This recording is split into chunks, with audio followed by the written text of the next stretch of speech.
नमस्कार. आज बाबा जाणार होते गावी 2-3 दिवसांसाठी देवळाच्या उत्सवाला. मी सकाळी अचानक विचार केला, बाबा एकटेच जात आहेत तर त्यांना कंपनी मी पण त्यांच्यासोबत जाते. संध्याकाळची 5:30ची ट्रेन पकडण्यासाठी मी घरातून निघाले आणि बाबा ऑफिसवरून डायरेक्ट पोचले. दिव्यात आम्हाला सोडायला आई आलेली. आता दुपारी जेवून बराच वेळ झाला होता आणि भूक लागणार हे माहीत होतं, म्हणून मी जाताना वडापाव घेऊन गेले होते.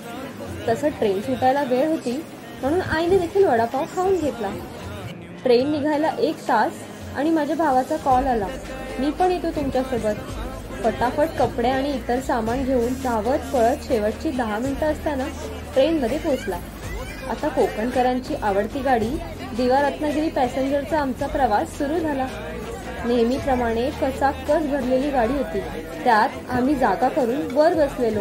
तरी बाबांचं म्हणणं होतं की ही गर्दी काहीच नाही, ह्याच्याहून जास्त गर्दी असते म्हणे.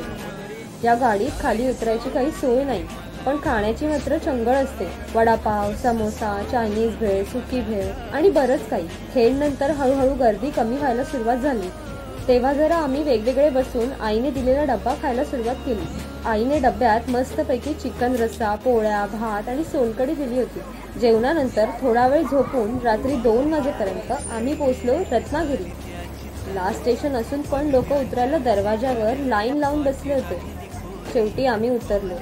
आम्हाला आमच्या गावी पोहोचायला सकाळची बस असल्याने रात्री आम्ही वेटिंग रूमलाच थांबलो होतो. 1-2 तासांची झोप काढली आणि पहाटे 5:30ला जाग आली. आता उठल्यानंतर मला आणि बाबांना हवा झाला चहा, म्हणून आम्ही स्टेशन कॅन्टीन मधला चहा घेतला. गरमागरम चहाचा पहिला घोट घेताच एकदम फ्रेश वाटला. माझ्या भावाला चहा आणि कॉफी आवडत नसल्याने त्याला यात काही इंटरेस्ट नव्हता. चहा पीत पीत आम्ही निघालो बस स्टॉपकडे. हा आमच्या रत्नागिरी स्टेशनचा पहाटेचा नजारा. सुंदर आहे ना. चालता चालता वाटेत आम्हाला गाई गुरं चरताना दिसली. तर मी आणि बाबा उगाच मस्ती म्हणून माझ्या भावाला चिडवू लागलो की बघ तुझे मित्र वाट बघताय. अशी एकमेकांची मजा करत आम्ही पोहोचलो बस स्टॉपवर.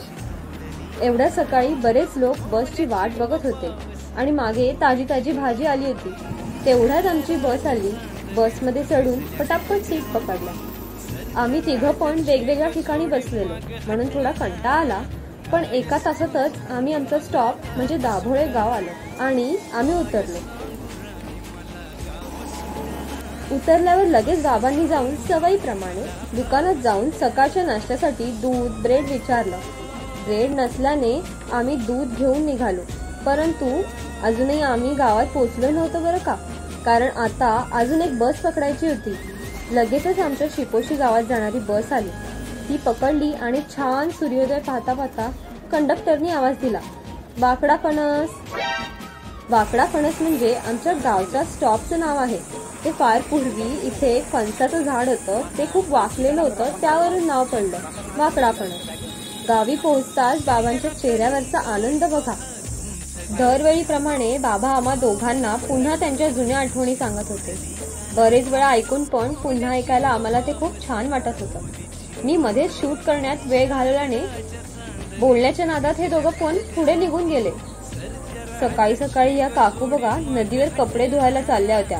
हे पाहून मलाही लहानपणीची आई आणि आत्यांसोबतची नदीवर अंघोळीला जायची त्याची आठवण झाली. बऱ्याच वेळानी या दोघांना माझी आठवण झाली आणि हे दोघं माझ्यासाठी थांबले. हे जे समोर डाव्या बाजूला दिसतंय ते आमच्या ग्रामदेवतेचं मंदिर. त्याच्याच सोहळ्यासाठी आम्ही आलो होतो आणि आम्ही येऊन पोचलो आमच्या घरी. अशा प्रकारे आमचा मुंबई ते शिपोशी प्रवासाचा छोटासा ब्लॉग तुम्हाला कसा वाटला नक्की सांगा.